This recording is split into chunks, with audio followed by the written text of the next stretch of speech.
I wish we had all the papyri that Joseph Smith had. The sad thing is that most of them were lost in the Great Chicago Fire.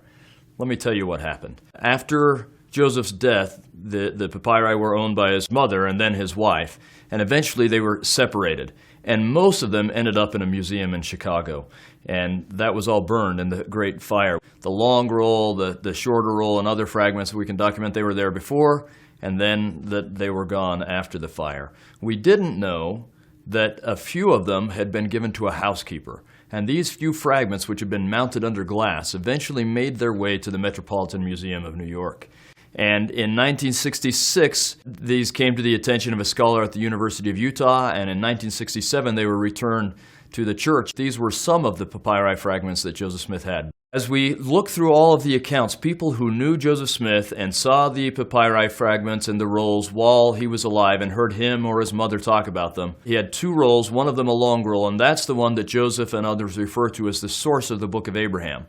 That roll was destroyed in the Chicago fire. And what we can document is that he had already mounted some under glass before people were saying that he's translating from the long roll. So the fragments that we have, they're not what others were saying and what Joseph Smith was saying he was translating from. Anyone who tells you that Joseph Smith is translating from the text around facsimile 1 on the small fragment that we have is just flying in the face of the historical accounts that tell us the source is the long scroll.